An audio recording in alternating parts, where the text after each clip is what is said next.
आज हम लोग पढ़ेंगे प्रोटोजोआ का वर्गीकरण। फाइलम प्रोटोजोआ का वर्गीकरण आज हम लोग पढ़ेंगे, अध्ययन करेंगे। जो प्रोटोजोआ होता है, कल हम लोग पढ़े थे। प्रोटोजोआ जो होता है, प्रोटोजोआ एक प्रकार का नॉन कार्डिएट होता है। यूनिसेलुलर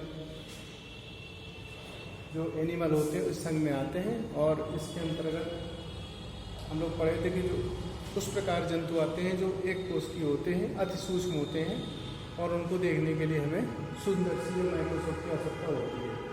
तो वर्गीकरण जो होता है, वर्गीकरण कई उपसंघों में बांटा गया है। पहला है सार्कोमेस्टिगोफोरा। सार्कोमेस्टिगोफोरा, इसको जो है 3 उपसंघों में बांटा गया है। तो पहला है सार्कोमेस्टिगोफोरा। इसमें जो वर्गीकरण है प्रोटोजोआ का, वो गमन के आधार पर उसका निर्धारण किया गया है। किस तरह से इसमें गमन होता है। कुछ जंतुओं में, एक कोष की जंतु हम लोग देखें कि यूग्लिना में जैसे फ्लैजा द्वारा गमन होता है, कुछ में गमन सीलिया द्वारा होता है, तथा कुछ में गमन पादाप या स्यूडोपोडिया द्वारा होता है। तो जो गमन होता है, तो सार्कोमेस्टिगोफोरा में जो है गमन पादाप या फ्लैजिला द्वारा। अब फ्लैजिला क्या होता है, फ्लैजिला थोड़ा समझ लेते हैं। फ्लैजिला एक प्रकार का गमन अंग होते हैं। इनके द्वारा मूवमेंट होता है, गति होती है, गमन होता है। और जो एक कोष की जंतु होते हैं इनमें फ्लैजिला होते हैं। जो फ्लैजिला होते हैं सामान्य रूप से बड़े होते हैं, इनकी संख्या अधिक नहीं होती, लेकिन सीलिया की संख्या अधिक होती है। तो फ्लैजिला और पादाप क्या होता है, पादाप जो हम लोग पढ़े थे। पादाप एक प्रकार का जो एक यूनिसेलुलर एनिमल होते हैं, संघ प्रोटोजोआ में आते हैं। जैसे अमीबा हो गया, WBC हो गया, और हम लोग पढ़े थे स्पंज की अमीबोसाइट। तो जो पादाप होते हैं, पता है पादाप फिंगर से, उंगली की तरह होते हैं। They are same as finger से स्ट्रक्चर होता है, उंगली की तरह होता है। और ब्लंट होते हैं। दे आर नॉट पॉइंटेड नहीं होते, नुकीले नहीं होते, ब्लंट होते हैं। मोथरे हिंदी में कह सकते हैं, ब्लंट होते हैं, और फिंगर लाइक स्ट्रक्चर होती है। और इनकी विशेषता क्या होती है, ये प्रतिपल, एवरी मोमेंट, प्रतिपल शरीर में बनते रहते हैं और शरीर में विलीन होते रहते हैं। ये इसका सबसे महत्वपूर्ण जो लक्षण है, या इसकी परिभाषा कह सकते हैं, या इसका जो है एक्सप्लेन है। उंगली की तरह होते हैं, अमीबा में पाए जाते हैं, WBC में भी होते हैं, कुछ WBC में भी होते हैं, और स्पंज की अमीबोसाइट में पाए जाते हैं। तो पादाप द्वारा क्या होता है, पादाप द्वारा गमन होता है, और इसके द्वारा भोजन ग्रहण होता है, जो हम लोग पढ़े थे। तो जो गमन होता है पादाप या फ्लैजिला द्वारा होता है। केंद्रक एक या अधिक हो सकते हैं। समान रूप से अधिकतर जंतुओं में एक ही केंद्रक होता है, लेकिन कुछ एक्सेप्शन है, जैसे पैरामीस से हम लोग पढ़े थे, उसमें 2 केंद्रक होते हैं। एक मैक्रोन्यूक्लियस होता है, दूसरा माइक्रोन्यूक्लियस होता है। तो केंद्रक एक या अधिक। अब ये कई भागों में बटा। पहला है फ्लैजिलेटा। फ्लैजिलेटा मतलब होता है जिनमें फ्लैजिला पाया जाता है। फ्लैजिलेटा मतलब जिनमें फ्लैजिला होता है। फ्लैजिला द्वारा गमन देखा, गमन फ्लैजिला द्वारा गमन होता है। और जो फ्लैजिला होते हैं ये बड़े होते हैं, और इन्हीं वर्ग में गमन होता है। इनमें क्लोरोफिल उपस्थित होता है। क्लोरोफिल उपस्थित होता है, ये महत्वपूर्ण चीज है। क्लोरोफिल समान रूप से हम जानते हैं, क्लोरोफिल के समय अगर हम लोग कक्षा 10 से या कक्षा 6 से ही पढ़ लें, क्लोरोफिल या हरित लवण, जितने हरे पौधे हैं संसार में सभी में क्लोरोफिल पाया जाता है। जो पादप कोशिकाएं होती हैं, ये पादप होते हैं, उनमें हरित लवण पाया जाता है। इसके द्वारा प्रकाश संश्लेषण क्रिया होती है। लेकिन ये एक जंतु ऐसा है, यूग्लिना, सामने चित्र बना है। यूग्लिना में क्या होता है, यूग्लिना में क्लोरोफिल पाया जाता है, जिसको हम लोग इसमें लिखा है क्रोमेटोफोर्स। ये देखा क्रोमेटोफोर्स, ये क्लोरोफिल होता है। क्लोरोफिल के द्वारा क्या होता है, ये प्रकाश संश्लेषण करता है। जब सूर्य के प्रकाश रहता है तब प्रकाश संश्लेषण द्वारा अपना भोजन बनाता है, और जब सूर्य का प्रकाश नहीं होता उस समय ये अपने शरीर की सतह से भोजन ग्रहण करता है। इसको यूग्लिना परीक्षाओं में आता है। यूग्लिना का शार्ट नोट 2 नंबर का आता है। यह यूग्लिना विषय में आता है कि chain between animal and plant, जंतु और पौधे के बीच की कड़ी। परीक्षा में क्या आता है, कि जंतु और प्रौद्योगिकी कड़ी किसे कहते हैं, ये भी 1 नंबर का आता है, मल्टीपल चॉइस में ही आ सकता है यूग्लिना। इसके अलावा क्या होता है, क्वेश्चन आता है कि स्पष्ट कीजिए यूग्लिना को जंतु जगत में क्यों रखा गया, पादप जगत में क्यों नहीं रखा गया। तो उसमें हम लोग लिखेंगे कि पहली बात तो उसमें सेल वॉल नहीं होती, कोशिका भित्ति नहीं होती।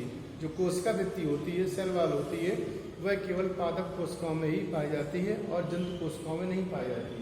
और यूग्लिना में कहीं भी सेल वॉल नहीं है। इसमें क्या है, इसके चारों ओर पेलिकल की परत है, PELLICLE, पेलिकल की परत है, सेल वॉल नहीं होती, इसलिए इसको जो है जंतु जगत में रखा है। दूसरा क्या होता है, जब सूर्य का प्रकाश नहीं होता, दिन में के अलावा शाम को, रात को, जब सनलाइट खत्म हो जाती है, तब ये क्योंकि जल में पाया जाता है, पानी में पाया जाता है, तालाबों में, पोखरों में पाया जाता है, कि ऊपर काई होती है उसमें पाया जाता है, तो उस ये अपने शरीर की सतह से पोषक पदार्थों का अवशोषण करता है। जो मूड ऑफ न्यूट्रिशन है, जो भोजन ग्रहण करने का तरीका है, वो यूग्लिना में जंतु के समान है, इसलिए इसको जंतु जगत में रखा जाता है। ये 2 मेन कारण होते हैं। और इसके अलावा इनमें जो है जो विशेषता होती है, फ्लैजिला होते हैं। फ्लैजिला में 2 फ्लैजिला होते हैं, फ्लैजिला, एक फ्लैजिला बाहर निकाला तो एक अंदर ही बना रहता है, और एक शब्द आता है बेजल बॉडी, ये परीक्षा में आता है, बेसल बॉडी। बेसल बॉडी क्या होता है, बेसल बॉडी एक प्रकार का, ये कह सकते हैं कि जो फ्लैजिला है, सीलिया है, उसका निर्माण बेसल बॉडी द्वारा होता है। बेसल बॉडी होता है, न्यूक्लियस होता है और न्यूक्लियोलस होता है, केंद्रिका होती है, बाकी जितने सेल ऑर्गेनेल्स होते हैं सभी पाए जाते हैं। तो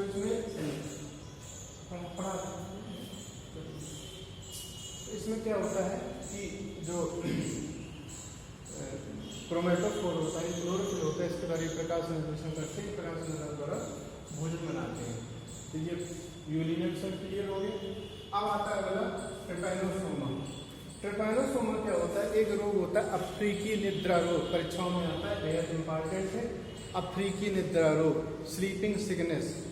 इसमें क्या होता है, आदमी जैसे नींद में है इसी तरह से बना रहता है, और ये एक प्रकार की बीमारी होती है ट्रिपैनोसोमा। ट्रिपैनोसोमा एक प्रकार का यूनिसेलुलर एनिमल होता है, प्रोटोजोआ पाया जाता है, और ट्रिपैनोसोमा इसको फैलाता है, प्रोटोजोन्स होता है। और ग्लोसाइना पाल्लाइलिस, ये मक्खी होती है, इसके द्वारा कीट, ये मक्खी कह सकते हैं, इसके द्वारा ये जब काटती है तो इसका प्रोटोजोन चला जाता है और मस्तिष्क में और स्पाइनल कॉर्ड में इसका इन्फेक्शन प्रभाव पड़ता है, इसलिए आदमी नींद में रहता है, नींद तरह उसका शरीर हो जाता है, और इसलिए उसको स्लीपिंग सिकनेस कहा गया है।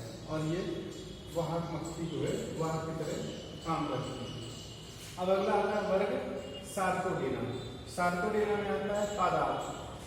इनमें पादाब होते हैं, तो पादाब होने तो अपने शरीर की आकृति परिवर्तनशील होती है। इसमें आता है अमीबा आता है, अमीबा हम लोग पढ़े हैं, अमीबा यूनिसेलुलर एनिमल होता है और तालाबों में, पोखरों में पाया जाता है। स्यूडोपोडिया होते हैं, अगर इसको देखें तो सामान्य रूप से अमीबा की आकृति इसी तरह बना सकते हैं, क्योंकि इसमें पादाब प्रतिपल बनते रहते हैं, उसने बताया था, और शरीर में विलीन होते रहते हैं, उंगली तरह पादाब होते हैं। तो इनके शरीर की आकृति परिवर्तनशील होती है, प्रतिपल शरीर की आकृति बदलती रहती है, क्योंकि पादाब शरीर में बनते हैं और विलीन होते रहते हैं। एंटमीबा, एंटमीबा भी अमीबा की प्रजाति है।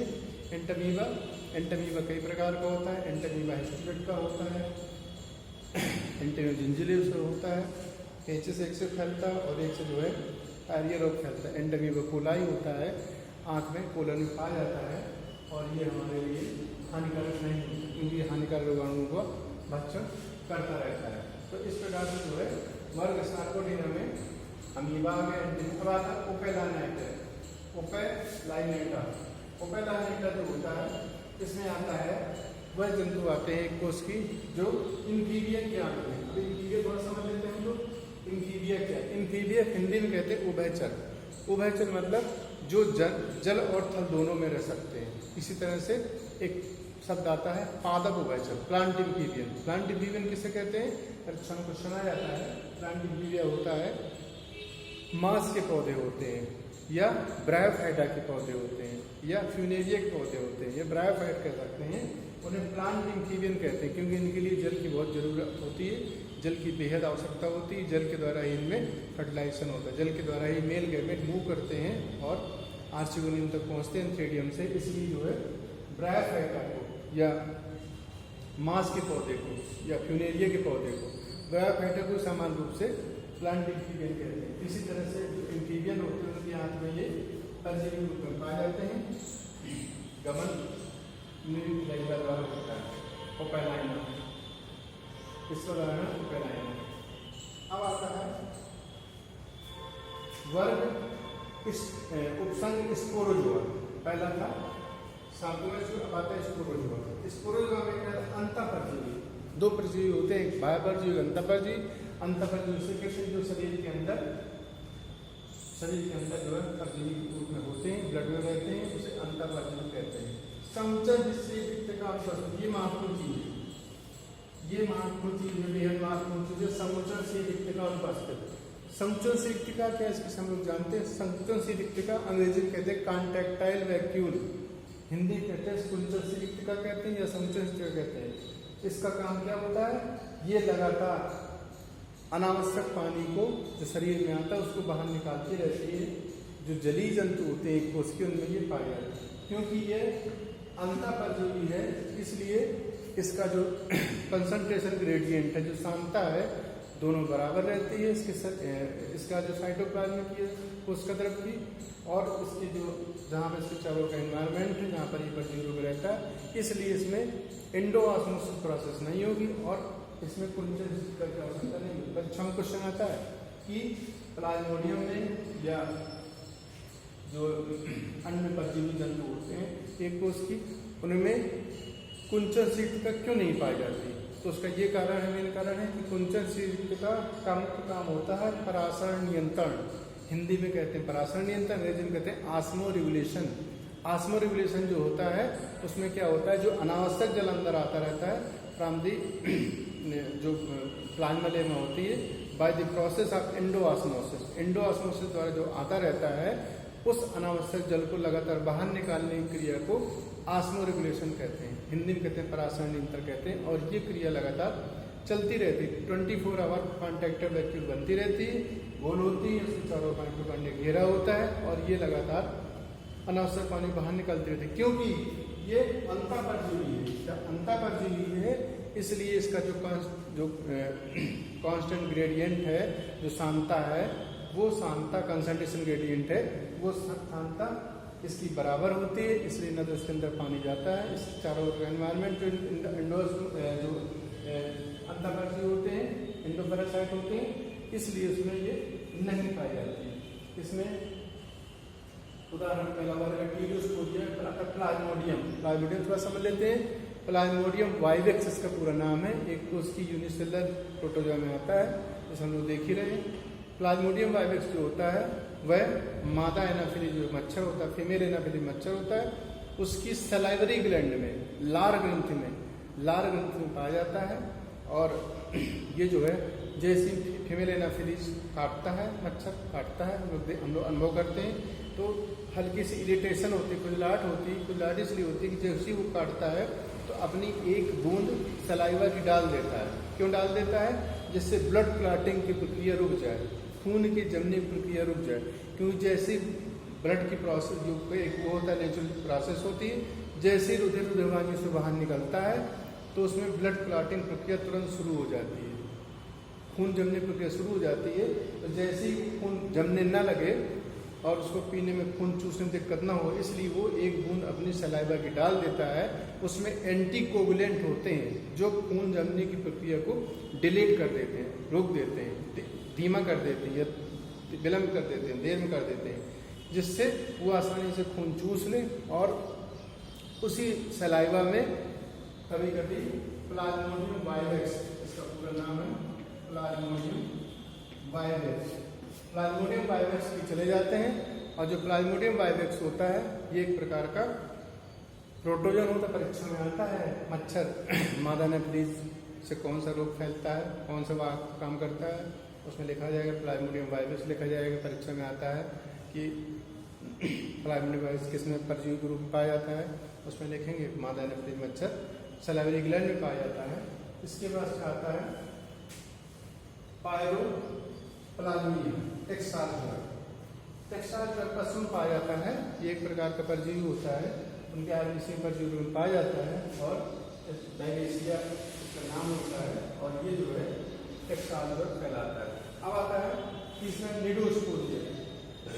निडोस्पोरा में भी परजीवी है, क्योंकि परजीवी है जहां जहां परजीवी होगा एंडो पैरासाइट होगा वहां वहां कुंचन अनुपस्थित होगी, एब्सेंट होगी। क्यों एब्सेंट होगी? क्योंकि इसमें कोई कारण नहीं। क्यों कारण नहीं है?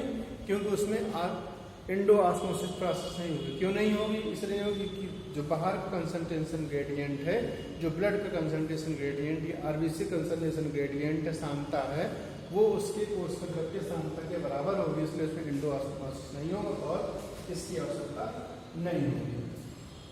इसके बाद आता है उपसंग सीलियोफोरा। सीलियोफोरा में आता है, इसमें गमन सीलिया द्वारा होता है।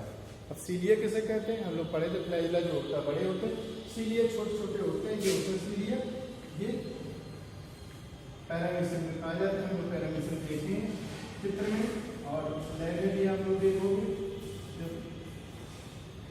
माइक्रोस्कोप में देखोगे, इसकी स्लाइड में आ रहती है। तो पैरामीशियम विशेषता क्या होती है? स्लीपर एनिमल कहते हैं इसको, चप्पल तरह होता है, इसमें हजारों सीलिया पाए जाते हैं और इसी सीलिया के द्वारा इसमें गमन होता है। विशेषता क्या होती है? दो न्यूक्लियस होते हैं, एक ही न्यूक्लियस एक ही न्यूक्लियस, दो न्यूक्लियस होते हैं। एक होता है ये मैक्रो न्यूक्लियस होता है और ये माइक्रो न्यूक्लियस होता है। दो, एक बड़ा होता है और एक छोटा होता है। दो कॉन्टैक्ट वैक्यूल होती हैं,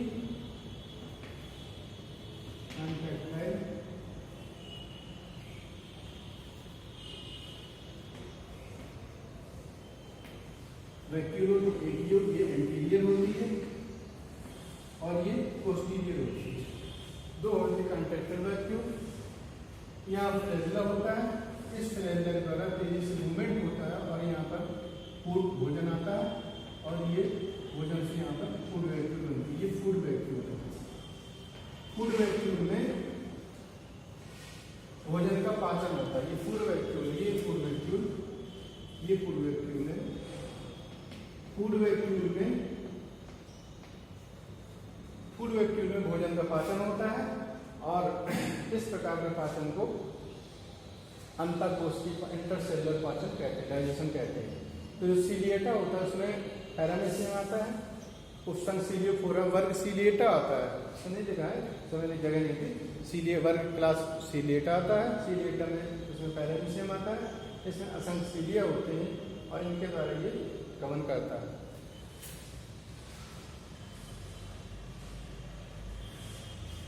सीलिया द्वारा गमन करता है और जो सीलिया होते हैं, असंख्य सीलिया होते हैं। विशेषता क्या होती है इसमें कि दो कॉन्ट्रैक्टर वैक्यूल होती है, एक ऊपर होती है और एक नीचे होती है।